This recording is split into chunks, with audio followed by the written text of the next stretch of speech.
विठ्ठल आवडे प्रेम भाव। कौरव कृष्ण परमात्म्याने मारले नाही आरोप करू नका। कौरवाला पांडवांनी मारलं नाही आरोप करू नका। कौरवाला मारले त्याच्या सख्या मामानं। जरा महाभारत नीट वाचा। ज्यानं चांगला भागवताचा अभ्यास केलाय त्याचा ऐका, नाही तर तुम्ही वाचा। बहिणीची 100ला 100 पोरं जर कोणी मारली असतील तर शकुनीनं मारली। शकुनीनं दुर्योधनाची मांडी दाबली। भाषे बुवा काय बघता, काय बघायला खाली तू? मामाश्री वहिनी साहेबाच्या चोळीची एक गाठ सुटली, वरी बघू नये म्हणून खाली बघतो। मूर्ख कुठला नाही ते त्याच्या डोक्यात भरवलं आणि शकुनीनं दुर्योधनाला बोलायला लावलं, बोल वाढ म्हणे तिला तू। आणि मग दुर्योधन भडकला, वहिनी साहेब तूप वाढा। बऱ्यापैकी चांगली माणसं हरामखोराच्या संगतीत गेल्यावर वाईट होत असतात। आमची इथे एका बैलाला दावे खायचा नाद होता। जर्मन चराट खात होत, ते कासरा खात होत। संध्याकाळी 12-12:30 वाजता त्याचा कासरा चावून तुकडा करायचं आणि शेजाऱ्याची मका खाऊन यायचं। त्या माणसानं गारानं केलं म्हणे, बाळू महाराज सोपते का तुम्हाला? लोकायला कीर्तन सांगता आणि संध्याकाळी बैल मोकार सोडून देता। मान खाली घालायला लागली मला त्याचं ऐकलं। मी कीर्तनापुरतं सांगायलो, त्याच्या भंगिऱ्यात मकाला बैल घालायला मी इतका मूर्ख आहे का? कशाला जाऊ त्याच्या मकेत, कशाला बैल जाऊ देईल मी? पण कीर्तनापुरतं सांगायलो। गड्याला सांगितलं, गड्यानं रुमनं काढन त्या बैलाला खूप मारलं, वळ आले त्याच्या पाठीवर, कातड गेलं त्याचं। दुसरा बैल हसू लागला, लय मका खातो का म्हणला दुसऱ्याची, आपल्या इथं कमी वैरण आहे का? कशाला जातो रे? बैल लय शहाणा। बैलानं दुसऱ्या दिवशी चर्मन त्याचा कासरा खाल्ला आणि मग आपला खाल्ला आणि त्याला मका खाल नेलं। बरेच नालायक बैल चांगल्या बैलाला सोबती नेते। मी बैल म्हणायलो, बैल तुम्ही इतका अंगाव घेऊ नका, मी बैल म्हणतोय। बैल काही बैलाला काहीच वाईट नात नसतो, पण नालायक बैल त्याला सोबती करते। मला वाटतं नालायक बैलाच्या चांगल्या बैलानं नादी लागून दुसऱ्याची मका नाही हाणली पाहिजे। मालक रट्टे हाणीत असतो। मालक कोणता माहिती का? दक्षिणेचा। विठाला विठाला विठाला विठाला विठाला।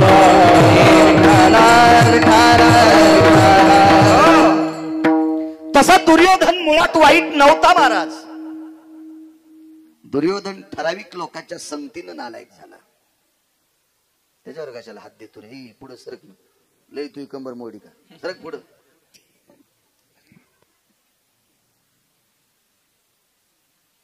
द्रौपदीचा नाईलाज झाला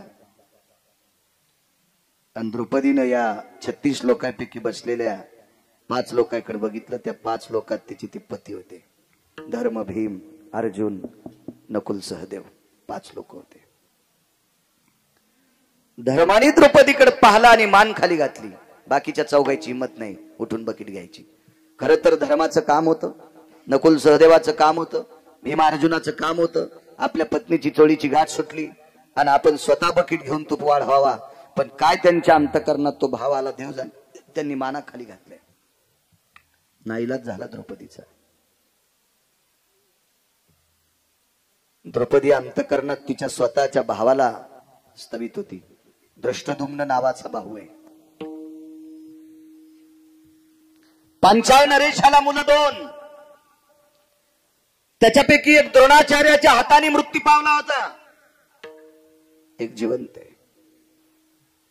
भारतीचा कृपाळू, सात्विक, सदाचारी, पुण्यशील भाऊ होता।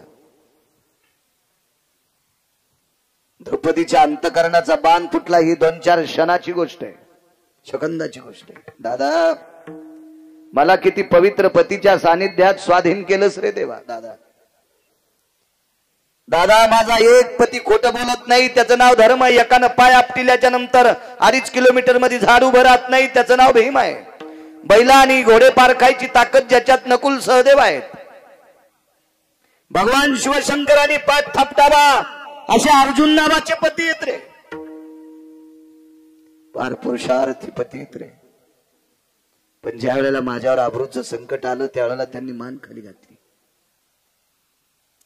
तू का म्हणे नग्न भाज, लाज कोणाला असती?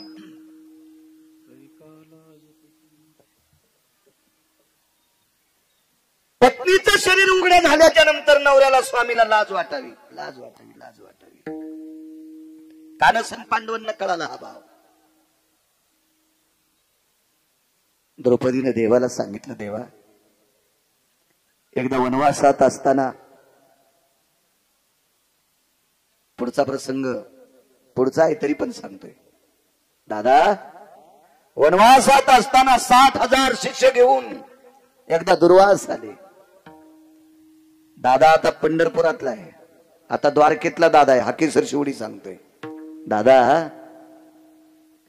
हे जगदानंद कंद जगतपत आहे, माझे पती हैराण झाले, जीव कसं घालावा.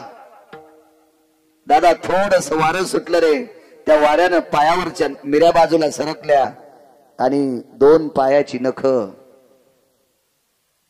दुर्वासाने पाहिली. तेवढ्या अवकाशात एका पवित्र सात्विक सदाचारी आपल्या पतीवर अतूट प्रेम करणाऱ्या स्त्रीच्या पायाचे बोट पाहिल्याच्या नंतर अन्नपूर्णेला लाजावं लागलं आणि वाहत्या गंगेच्या पात्रामध्ये वाळवंटात स्वयंपाकाचं आयोजन झालं आणि 60,000 मुनी ऋषीसह शिष्यासह दुर्वास ठेवले. म्हणून महाराजांनी एक शब्द खर्चिला, जिचे होता दरुशन मिळे पोट भरी अन्न. दादा अरे माझ्यासारखीचे पाय बघितल्याच्या नंतर 60,000 शिष्यासह दुर्वास जेवतात. देवा जीवनभर अंग झाकून घेतलं रे.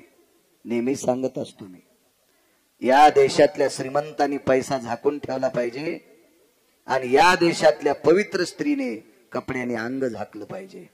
या 2 गोष्टी पवित्र सांगितल्या भारत देशात. पैसे उघडे ठेवायचेत नाही. ज्याची बायको ज्याचं नाही त्याचा कापूस खुरपायला जाती ती बिचारी गरीब बाई, आणि बाजाराच्या दिवशी नालायकाच्या हातात पैसे देती आणि ह्यो डायरीच्या पुढून ठेवतो. दुसऱ्याच्या मोटरसायकलला हात देऊन गाडीवर बसला, ब्रेकरवर मोटरसायकल आदळली, तिथं 3 नोटा पडल्या. वापस आल्या बायकोने विचारलं, बाजार नाही आणला? पैसे पडले. कुठे ठुलते? ह्या खिशात. ती म्हणली बाईला, मला नाही. त्याला म्हणली, मला कशी म्हणीन? ती म्हणली बाईला, अरे मी काम केलं तर रे बाईला, जरा आतल्या खिशात फाचे असते रे, वरी ठुत नसते रे. फुगीर सोसायटीचा अध्यक्ष. लोकायला काय नोटा दाखवतो सुंबळ्या? अरे लोकायची तर त्याला माहित नाही, मोजता येईन इतके आहेत त्याच्याकडे, आणि काय तू 3च नोटा दाखवायला 500-500च्या. लय काही कायला नात फुकट कळण शेंडी वळवळ. पळीभर पाणी घेतो समुद्राला आंघोळ घालतो. पैसे झाकलेले असावा, देशाची स्त्री सर्वांग कपडे घातलेले असावा. द्रौपदीचं जीवन गोड होत. विटेवरच्या मालकाला दुसरा एक वाक्य सांगितलं देवाला, देवा या 78 लोकांपैकी 2 सोडून दिले तर सगळ्यांना शरीर पाहिलं तरी मला दुःख नाही. का? कारण 78 मधले भीष्माचार्य आणि द्रोणाचार्य सोडून दिले तर सगळे नालायक होते. नालायक म्हणजे मूर्ख, मूर्ख म्हणजे पागल, येडा. आणि येड्यानं शरीर झाकलेलं पाहिलं काय, उघडं पाहिलं का? काय नवलाची गोष्ट आहे. 36 लोकांपैकी सगळे उठून गेले, 5च राहिले होते. 5 पती होते जिबा, आणि नवऱ्यानं शरीर उघडं पाहिलं का झाकलं पाहिलं का? काय लाज आहे? म्हणून देवा इकडे 5 पती आहेत, यांच्याबद्दल दखल नाही. 78 लोकांपैकी फक्त 2च लोकांना माझं शरीर दिसू नये. एक भीष्माचार्य आणि एक द्रोणाचार्य. पहा देवा पहा, बघा प्रयत्न करता आला असेल तर. वरची गाठ चोळीची सुटलेली, दुसरी गाठ सुटणार. तेवढ्या अवकाशात दुर्योधन जोरात बोंबलला, वहिनी. धर्माने भोया उचलल्या आणि द्रौपदीला खुणवलं, तूप वाढ. द्रौपदीच्या लक्षात आलं आपल्या आबरूची पर्वा पतीला दिसत नाही. इकडे बसलेली सगळी नालायकाचा कळस आहे, हरामखोरपणाचा कळस आहे सगळं. काय करावं? खाली टेकलेलं बकेट हातात घेतलं, वगराळ तुपानं भरलं आणि पात्रावर तूप रिचवीत असताना चोळीची गाठ सुटणार आहे. तेवढ्या अवकाशात डोळ्याने रडली नाही, कारण डोळ्यानं जर रडली असती तरी पण याच्यातल्या नालायकानं सांगितलं असतं, रडत रडत आम्हाला वाढू नकोस, आम्हाला तूप घ्यायचं नाही. अंतकरण रडत होतो त्या बाईचं, अंतकरण रडत होतं. देवा, जीवनात तिला इतकं पाप केलं नाही रे देवा, जीवनात इतक्या चारित्र्यात वागले नाही. कामाच्यावर असा प्रसंग, अरे ओलई मुखातून पडत असताना ओठ थोडेसे फाकले. किती फाकले माहिती? खालच्या आणि वरच्या ओठाला इतकी छोटीशी खिंड पडली चर्मन, त्या खिंडीतून फक्त तीळ मध्ये जाऊ शकतो. तीळ तीळ, फक्त तीळ, याच्या व्यतिरिक्त खिंड नाही. तितक्या जागेची संधी पंढरपुरातल्या द्वारकेतल्या मालकाने लक्षात घेतली आणि तिळापेक्षाही सूक्ष्म रूप धारण केलं आणि श्वासातून आत प्रवेश केला. 2 हात पूर्वीची होती, एका हातात तुपाचं बकीट आहे आणि एका हातात तुपाचं वगराळ वाढण्यासाठी वाकलेली. गाठ सुटणार तेवढ्या अवकाशात 2 हात शिल्लक तयार झाली. पूर्ववत हाताने पाफ्याला तूप वाढलं आणि हृदयात प्रवेश केलेल्या जगाच्या मालकाने स्वतःची 2 हात तयार केली आणि त्या 2 हातांनी पवित्र द्रौपदीनं चोळीची गाठ मारली. श्रुती पंढरपुरातल्या मालकाला प्रश्न करत होती, हे जगदानंद कंद जगतपते, जिथे 5 पती असताना त्यांना अब्रूची काळजी कळत नाही, या बाजूने बसलेला दुर्योधन धीर आहे आणि मोठ्या भावाची पत्नी ही आई समान असते. मग आई समान असणाऱ्या भाऊजाईचं शरीर उघड पावा ही धीराला अक्कल नाही? महाराज, भाच्याची पत्नी ही लेकी समान असते. भाची सून ही पोराच्या बायको जशी सून असते तशी भाच्याची पत्नी सुद्धा लेकी समान असते. लेकी समान असते, लेकी समान असते, पोटच्या लेकी. अक्कल गहाण झालती का गांधार नरेशाची? कुठे गेली असेल अक्कल? जयद्रथ हा पांडवांचा चुलत मेहुणा आहे, सख्खा चुलत मेहुणा, दुर्योधनाचा सख्खा मेहुणा. आणि मेहुण्याच्या पत्नीचं शरीर उघड पाहावं, जयद्रथाची अक्कल कुठं मातीत गेली असेल का?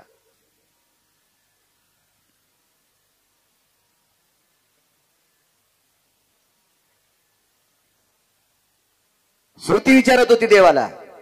देवाने विचारलं, तू कशा करता विचारते? मी याच्या करता विचारते, रक्ताच्या नात्यातली माणसं नालायक झाली. ज्यांच्या नावानं कुंकू लावत होते त्यांनी मला खाली घातल्या.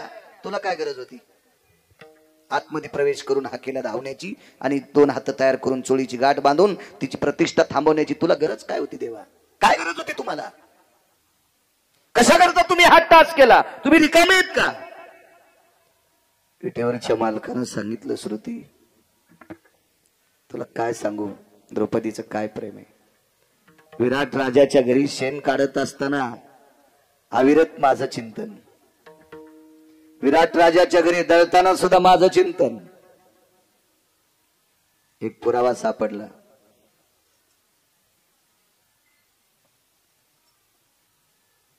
आपण फक्त एकच पुरावा पाहतो. अर्जुन झोपी गेल्याच्या नंतर अर्जुनाच्या अंगावरची रोम कृष्ण कृष्ण म्हणत होती. द्रौपदीने ज्या वेळेला चोळीची गाठ सुटली त्यावेळेला देवाला एक आठवण करून दिली ती. द्रौपदीचं सकाळी स्नान आटपल्याच्या नंतर द्रौपदी ज्या वेळेला हातात कंगवा घेऊन डोकं विंचरत होती त्यावेळेला कंगव्या वाट डोक्यातून गळालेली केस डोक्याचे एक न एक केस सापडत होती. कोणाला सापडू देत नव्हती का? ही गोष्ट धर्माला माहित होती. आणि कौरवाच्या पक्षामध्ये कांतिप्रिया नावाची दासी होती. कांतिप्रिया नावाची दासी ही गांधारीची दासी होती. आणि गांधारीच्या दासीला माहित होतं अर्जुनाच्या अंगावरचे रोम कृष्ण म्हणतात झोपी गेल्यावर, आणि द्रौपदीच्या अंगावरचे रोम कृष्ण म्हणतात. 15 दिवस शिल्लक राहिले होते. 15 दिवस अज्ञातवासात. कांतिप्रियेला एके दिवशी विचारलं गांधारीनं, कांते, ब्रह्मज्ञानाचं स्वरूप होती कांती. हे कांते जी, या 15 दिवसात जर नाही पांडव सापडे तर पांडवाच्या पाठीमाग पंढरपुरातला मालक आहे, द्वारकेतला मालक आहे. माझे पोरं वाचत नाहीत. अज्ञातवासात पांडव सापडणं अत्यंत गरजेचे आहे. कसे सापडते लो? पांडव अज्ञातवासात. पांडवांचं एक विशिष्ट प्रकारचं नाव आहे. पांडवांना नष्टचर्या म्हणून नाव होतं. नष्टचर्या किती नष्ट सांगू तुम्हाला. इथं बसलेल्या प्रत्येक पुरुषाच्या छातीवर खोटे का होत नाही पण स्तन आहेत महाराज. अर्जुनाला नव्हते. अर्जुनाला खोटे पण स्तन नव्हते. एक नंबरचा नर. साडी नेसावं लागली हो, साडी नेसावं लागली. ब्रह्मडा व्हावं लागलं. ब्रह्मडा.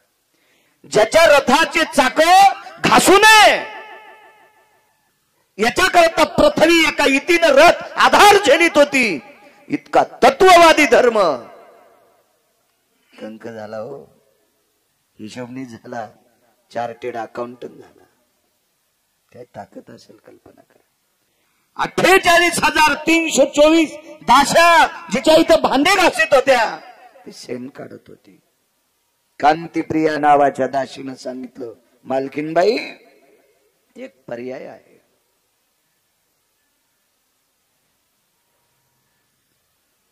जे जे सात्विक राजे आहेत त्या सात्विक राजाच्या नगरीत पांडव असतील. काय करावं लागेल ग?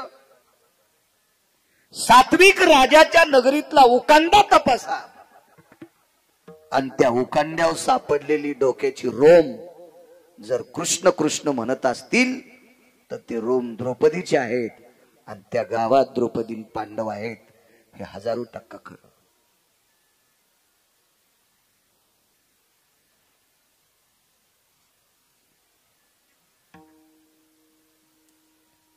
कलियुगामध्ये जनाबाईनं हात लावलेल्या गौऱ्या विठ्ठल विठ्ठल म्हणत होत्या. वैकुंठवासी माधव महाराज मगरांचा पुरावा आहे.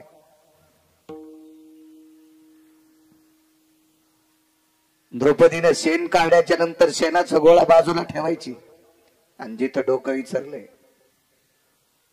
त्या जागेवर त्या शेणाच्या गोळ्याला थापटून खाली पडलेली रोम सगळी त्याच्यात गुंडाळून टाकायची. तुळशीच्या बाजूला एक शेकोटी असायची. त्या शेकोटीत त्या शेणाची गोळी वाळलेली टाकून द्यायची. धुरातून कृष्ण कृष्ण नाव येत होतं. धुरातून काय सापडेल. विटेवरच्या मालकाला सांगितलं, देवा वनवासात भजन केलं रे आम्ही, परी त्या देवाशी आठवी.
भजन केलं रे प्रभू.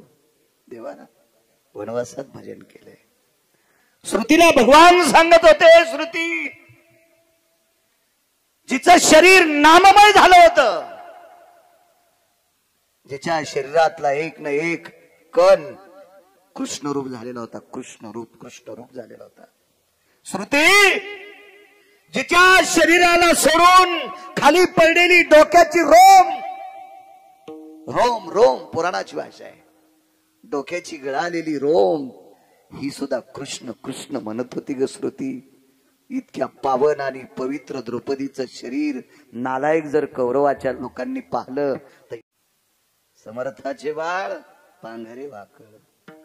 जर त्यानं गोदड पांघरून फिरत असेल कोणाची लाभ जात असती? त्याच्या बापाची. मी जगाचा बाप हे श्रुती. माझ्या सत्तेशिवाय झाडाचं पान हलत नाही. ही सत्ता माझ्या ताब्यात आहे. सख्या बहिणीपेक्षा माझ्यावर अतूट प्रेम करणारी द्रौपदी. सामान्य प्रेम असेल का द्रौपदीचं?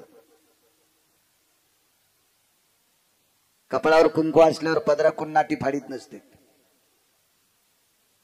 आणि पदराकून नाटी फाडायची दशी एक प्रसंग असतो. तो माझ्या महाराष्ट्रातल्या भारतातल्या स्त्रीला येऊ नये. मालक गेल्याच्या नंतर 13व्या दिवशी भाऊ नाटी आणीत असतो. नियमानं त्याची दशी फाडावं लागती. तसं नेसता येत नाही. ज्या वेळेला भगवंताचं बोट कापल्याचं निमित्त केलं द्रौपदी सुभद्रेनं एकही बांधली नाही. द्रौपदीनं पाहिल्याबरोबर हातात बोट दाबलं. मधातून चिंधी आणते. लक्षात घेतलं बोट सोडण्याच्या नंतर महालात जाऊन महालातून वापस येईपर्यंत हाताचं रक्त किती जाईल त्याच्यापेक्षा डाव्या हाताने तसाच बोट दाबलं. उजव्या हाताने पदर बगलात दाबला आणि कोपरा फाडणार उद्धवासारख्याने आवाज दिला, ताई. काय उद्धव दादा? ताई. कपाळावर कुंकू असल्याच्या नंतर पदराकून नाटी फाडत नसते. द्रौपदीनं बोट हातात दाबलेलं आहे. पदराचा धुमाला बगलात दाबलेला आहे आणि उजव्या हातानं कोपरा फाडत होती. तेवढ्या अवकाशात उद्धव ओरसला आणि सांगितलं, ताई पदराकडनं नाटी कपाळावर कुंकू असल्याच्या नंतर पातळ फाडत नसते. उद्धवाकडनं पाहता खाली पाहिला आणि तोंडातून आवाज पडला, उद्धव दादा कपाळावर कुंकू असल्याच्या नंतर पदराकडून नाटी फाडीत नसते त्याचं मला ज्ञान आहे. पण नाटी त्याच्यासाठी फाडायले. या कपाळावर कुंकू किती दिवस ठेवायचंय हे त्याच्या हातात आहे. या कपाळावर कुंकू किती दिवस ठेवायचंय आणि कोण्या दिवशी कपाळ पांढरं करायचंय हे ज्याच्या हातात आहे त्याला जगाचा बाप म्हणते रे उद्धव दादा. त्याच्यासाठी चिंधी फाडते. हे 2-3 प्रसंग ज्या वेळेला श्रुतीला सांगितले त्यावेळेला श्रुती धाय मोकलून रडत होती. आणि मग भगवंतानं सांगितलं, श्रुती याच्या करता मी अशा निष्ठावंत भक्तांच्या हाकेला धावतो. म्हणून मालक पहिल्या कडव्यात म्हणतो, आखे सरसी ओडी हाके सरसी ओडी आखे सरसी ओडी आखे सरसी ओडी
द्रौपदीचा अधिकार गोड होता. द्वापार युगामध्ये 78 हाका आल्या. 78. अजून काही 5-7 हाका येतात. मी तिथपर्यंत पोचलो नाही वाचायला. मी 78 हक्क पाहिले. पण ती हाका मारणारी सुद्धा तितक्या विटेवरच्या मालकावर तितक्या श्रद्धेनं प्रेम करणारी लायक संपन्न लोक होती. त्याच्याकरता त्यांच्या हाकेला दाव नाही. भक्तांनी देवाला हाक मारत असताना त्याचा फक्त भाव पाहतो. त्याची श्रीमंती पाहत नाही, त्याचा बंगला पाहत नाही, त्याचं पद पाहत नाही, त्याची जात पाहत नाही, उन्हाळा हिवाळा पावसाळा ऋतू पाहत नाही, सकाळ संध्याकाळ पाहत नाही, जंगलात हे का कुठेही पाहत नाही. स्थानाचं महात्म्य नाही, कालाचा भेद नाही, जातीचा संबंध नाही, श्रीमंतीचा संबंध नाही, स्त्री पुरुष पशुपक्षी आहे याचाही संबंध नाही. फक्त त्याचा भाव पाहिजे, त्याचं तितकं वजनदार काम. अंतरीची घेतो बाहेर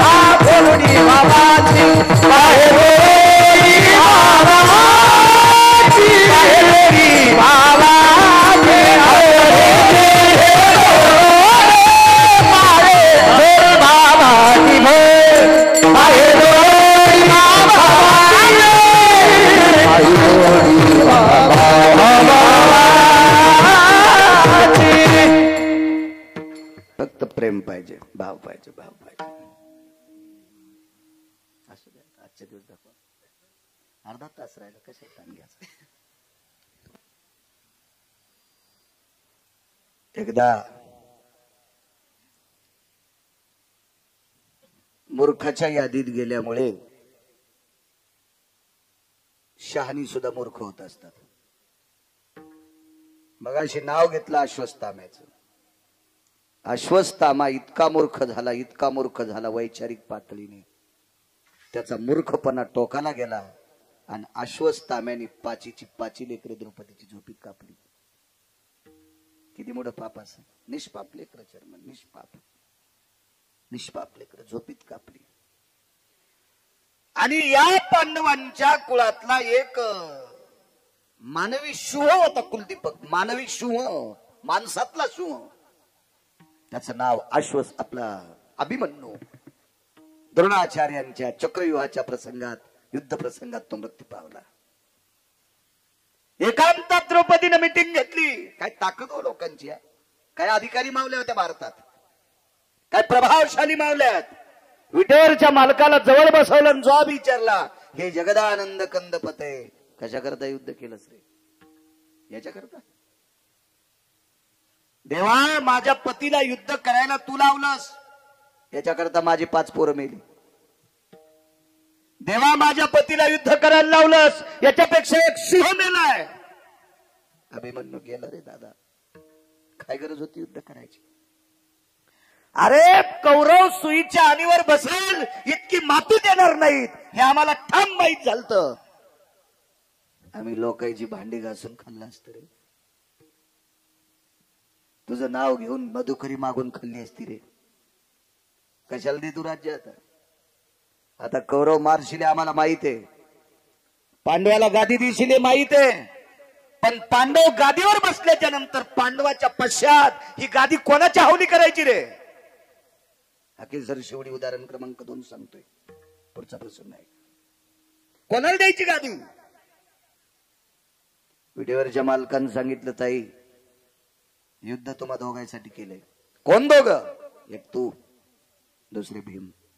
देवा, माझा आणि युद्धाचा काय संबंध? ऐकताय, ज्या दिवशी दुर्योधनाने दुःशासनाला पाठवून तुझे केस धरून ओढीत आणलं होतं आणि त्यानं मांडीवर बसवलं, त्या दिवशी तू पण केलतास. या मांडीचं रक्त ज्या दिवशी डोक्याला लावीन त्या दिवशी ये निघाली. ताई, युद्ध जर केलं नसतं तर दुर्योधनाची मांडी फुटत नव्हती, आणि दुर्योधनाची मांडी फुटली नसती तर तू जोपर्यंत जिवंत आहेस तोपर्यंत तुझे केस मोकळे राहिले असते. आणि बाईचे केस फक्त ठराविक वेळेला मोकळे असावा. बाईनं कधीही मोकळे केस ठेवायचे नाही. कोण्या? या संस्कृतीतल्या. बाकीच्या इचकायची आपली काय लायकी, आपली पात्रता नाही, आपली योग्यता नाही, आपलं ते ज्ञान नाही, आणि हा संप्रदाय सांगत नाही. बाकीच्या काय गरज आहे? पण या भारतीय संस्कृतीतल्या, सनातन संस्कृतीतल्या, वारकरी संप्रदायातल्या अनुयायी स्त्रीनं ठराविक वेळेला केस मोकळे असावा. नवरात्रीत आपण जगदंबा उत्सव साजरा करतो, तर नवरात्रीमध्ये काही लोक त्या जगदंबेला, त्या प्रतिमेला मोकळे केस सोडते. चुकीची प्रणाली आहे. जगदंबा केस मोकळे कधी सोडित होती माहितीये का? हरामखोराला हाणताना, युद्ध करत असताना जगदंबेचे केस मोकळे असावा. एरवी जगदंबेचे केस कधीच मोकळे नसावे. वज्रेश्वरी, कामेश्वरी, प्राणेश्वरी, विमला, कमला, दुर्गा, नाव आहे. कधी नाही मोकळे ठेवले केस, फक्त युद्ध करताना. या भारतीय संस्कृतीतल्या पवित्र स्त्रीचे केस 4 दिवस मोकळे असावा. रजस्वाला असताना कुंकाच्या करंड्याला हात लावायचा नाही. आरसा एखाद्या अडचणीत असतो तिथं शिवायचं नाही म्हणून मोकळे असावा. अजून 4 प्रसंगातला एक प्रसंग सांगतो. आपल्याकडे संस्कृतीमध्ये भावकीतला माणूस जर गेला तर 10व्या दिवशी सुतक फेडायला एका विशिष्ट प्रकारच्या नदीवर किंवा गंगेवर जात असतात. आणि तिथं सुतक फेडलं त्या दिवशी घरापर्यंत येईस तर केस मोकळे असले तरी चालतंय. एरवी केस मोकळे ठेवायचे नाही. अजून 2 ठिकाणी मोकळे ठेवते, पण त्याला पुराणात आधार नाही. अंगात आल्यावर पण त्याला पुराणाचा आधार नाही, शास्त्राचा आधार नाही, वेदाचा आधार नाही, ऋषीमुनींचा आधार नाही. तिथे केस मोकळे सोडतात. का सोडत असताल? देव जाणे बाबा. पण स्त्रीने केस मोकळे सोडू नये.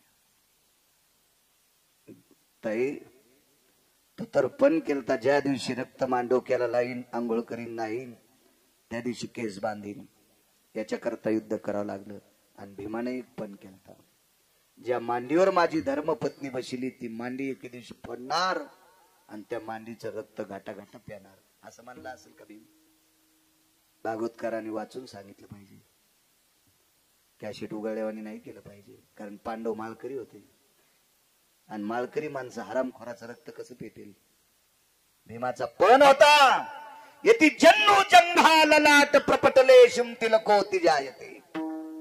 ज्या मांडीवर एक पवित्र स्त्री नालायकानं पापात्मक वासनेनं बसवली, ही मांडी एके दिवशी फोडणार आणि त्या मांडीतून निघालेल्या रक्ताचा तिलक लावणार, समुद्र स्नान करणार आणि तिथून पुढे गंध लावायला सुरुवात.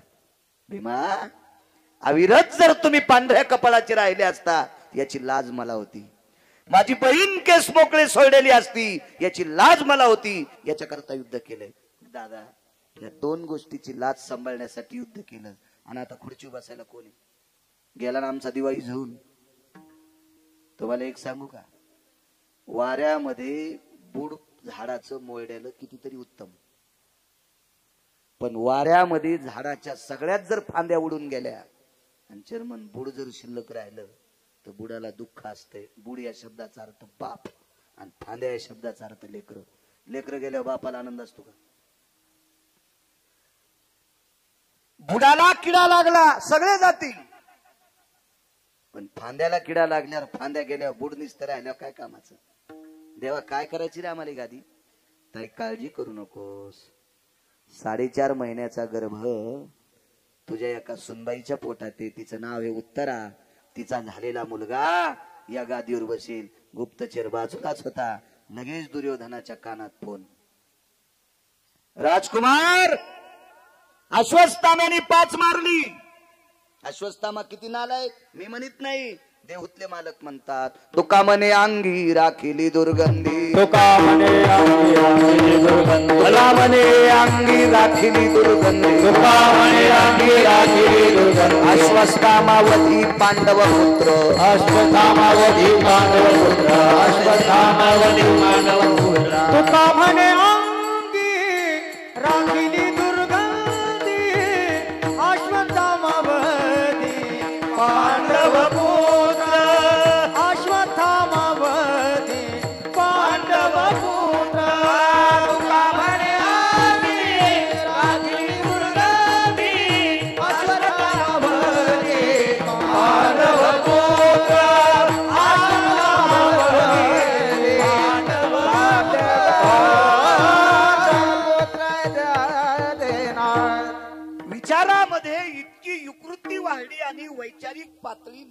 गेली अश्वत्थाम्याची, म्हणून तुकोबराय म्हणतात, तुका म्हणे अंगी राखीली दुर्गंधी, अश्वत्थामावधी पांडव पुत्र.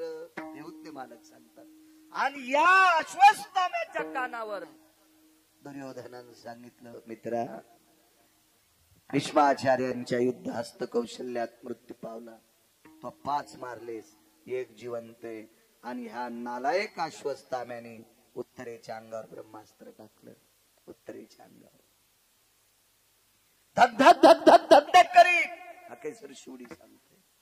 ब्रह्मास्त्र, हजारो सूर्याचा गोळ अंगावर यावा असा तो गोळ येत होता. उत्तरा किती हुशार होती माहिती? उत्तरा ही अर्जुनाची सून आहे. महाभारतातल्या 4 मानवी शुभाची एकापैकी एका शुभाची पत्नी, अभिमन्यूची पत्नी. या बाईचे मामस सासरे पंढरपुरातले मालक होते. उत्तरा किती श्रीमंत आहे सांगू? तिच्या मालकाचे सख्खे मामा पंढरपुरातला जगाचा बाप आहे. पंढरपुरातल्या मालकाची बाची सून येते. पंढरपुरातले मालक तिचे मामे सासरे आहेत. काय वैभवशाली बाई असेल ती. आणि तिची सख्खी सासू पंढरपुरातल्या मालकाची सख्खी बहीण आहे. त्याच्या पुढचं पान, पुढचं. उत्तराई सकाळचा नित्यनेम आटपल्याच्या नंतर सासूचं जेवढं काम असेल तेवढं काम करायची सुभद्रेचं. आणि काम आटपल्या विचारायचे, आत्याबाई काय काम? तिने सांगायचं आता 2-4 घंटे काहीच काम नाही. तितक्या टायमात द्रौपदीकडे जात होती. द्रौपदी ही सावत्र सासू. पण उत्तरा ही जास्तीत जास्त संपर्कात द्रौपदीच्या होती. आणि द्रौपदीच्या सानिध्यात जितक्या वेळ उत्तरा आली तितक्या वेळ द्रौपदीनं काम नाही करून घेतलं. तिला भजन शिकलं, तिला परमार्थ शिकला, तिला विटेवरच्या मालकाचे वैभव सांगायची, त्याचे पाडे सांगायची. एक दिवस असा आला, द्रौपदीने सांगितलं, उत्तरा एक बोलू का तुला? तुला जेवढं मला सांगता येते तेवढं सांगितलं ग, पण एक शेवटचं सांगते. आणीबाणीच्या प्रसंगी, हल्लीचा शब्द वापरायलो आताचा, आणीबाणीच्या प्रसंगी मागचा शब्द सांगतो, संकटाच्या प्रसंगी जर तुला आठवण करायची असेल तर फक्त पंढरपुरातल्याची कर. तुम्हाला हाक मारू नकोस, सासऱ्याला हाक मारू नकोस, सासूला हाक मारू नकोस, पतीला हाक मारू नकोस. आणीबाणीच्या प्रसंगी जर तुला गरज पडली तर द्वारकेतल्याला हाक मार. तो कृपाळू आहे, तो दयाळू आहे. तो प्रसंग आला, हाक मारली, जवळ आलत ब्रह्मास्त्र. इतक्या आवेशात हाक मारली देवा, दोन्ही ओठ फाकल्या गेली. आणि पंढरपुरातल्या मालकाने अंगुष्ट प्राया इति तनु जायते धारम सुदर्शेने स्वगर्भेषु यच्चक्रातिभ्यः, अंगठ्यासारखं रूप धरलं आणि श्वासातून प्रवेश केला. आणि गर्भाच्या भोवताल सुदर्शन फिरवित होता. मालकाचा गोडसा पुरावा आहे त्याच्यासाठी सुद्धा असं सुदर्शन फिरवित होता. ब्रह्मास्त्र आलं आणि सुदर्शनात विलीन झालं. राजहो, कृतात्रेता युगात ब्रह्मास्त्र सोडलं होतं, ती ब्रह्मवरदान युक्त शक्ती सोडली होती. ही शक्ती धरण्यासाठी मारुतीराय परेशान होते. विश्वातला 1 नंबरचा संन्याशी बेजार आहे. मारुतीरायाची फार सुंदर मूर्ती आहे. मंदिर तुम्ही गावकरी मंडळी इतकं सुंदर करता. 1 कोटी 1 लाखाचं मंदिर बांधकामासाठी एका फार काळ्या पाषाणाचं, या पाषाणाला हजारो वर्ष आयुष्य असते. रयतेचे राजा छत्रपती शिवाजी महाराजांनी गड किल्ल्याला जो दगड वापरला, छत्रपतींच्या बुजुर्गांनी पूर्वजांनी जो दगड वापरला, तोच काळा पाषाण या पवित्र मारुतीरायाच्या मंदिराला तुम्ही वापरता. याला लाखो वर्ष आयुष्य असते. या दगडाला याला कोणी काही करू शकत नाही. अशा भव्य दिव्य सुंदरशा नूतन वास्तूमध्ये आता बऱ्यापैकी पेटी काम, याला तिथपर्यंत गेलं म्हणजे पेटी काम झालं असं म्हणतात मंदिरावाले. आणि फार सुंदर असं मंदिर तुम्ही करता मारुतीरायाचं. अशा एका पवित्र संन्याशाला सुद्धा ही ब्रह्मशक्ती पकडण्यासाठी फार, रामायण वाचा लक्षात येईल तुम्हाला, फार मोठे कष्ट झालते. आणि हे ब्रह्म अस्त्र एका शकंदात सुदर्शनात विलीन झालं. इथेही प्रश्न केला. श्रुतीने विचारलं, देवा घरातली माणसं इतकी विकृती हरपून, वैचारिक पातळी हरपून, विकृतीचं टोक गाठून एका पोटातल्या बालकाला, निष्पाप बालकाला दुर्योधन मारण्यासाठी पाठवतो. त्याला तुला काय गरज होती वाचवायची? ऐक श्रुती, ज्याच्या आईनं माझं भजन केलं याच्याकरता धावलं हे सोडून दे. आतलं किती गुणवान होतं, 4.5 महिन्याचं होतं का पोटात, ते किती गुणवान होतं, किती गुणवान. ऐका, देवानं त्याचा सांभाळ केल्याच्या नंतर 9 महिने 9 दिवस झाल्यावर त्याचा जन्म झाला. आणि जन्म झाल्यावर उत्तरेनं भागवत पहा, आणि मग उत्तरेनं प्रभूच्या मांडीवर दिलं. त्यावेळेला ते जिभेच्या चुटक्या वाजित होतं, चुटक्या वाजित होतं, चुटक्या. तर उत्तरेनं देवाला प्रश्न केला, देवा मी आई असून माझ्याकडे चुटक्या वाजत नाही जिभेच्या. 42 दिवस वय होतं, फक्त 42 दिवस, 41 ते 42 दिवस. आणि एवढ्या वयाचं लेकरू तुम्हाला बघून कस काय चुटक्या वाजित? भगवंत हसले आणि सांगितलं, उत्तरे मला ओळखीलंय त्यानं, माझी त्यानं परीक्षा केली, म्हणून तर त्याचं नाव परीक्षित ठेवण्यात आलं. गर्भाम दर्शयामी रक्षंती भयास्थितो बाह्या परीक्षा स्थितवंते इति नाम परीक्षिती. मला सांभाळणारा हाच जगाचा बाप आहे, त्याची बाहेर आल्या परीक्षा केली, म्हणून त्याचं नाव ठेवलं राजाधिराज परीक्षिती महाराज. श्रुतीला सांगितलं, श्रुती याच्या आईनं माझ्यावर किती प्रेम केलंय, माझं किती भजन केलंय, तिचा जीव सांभाळण्याकरता धावलोय, इतकं सोडून दे.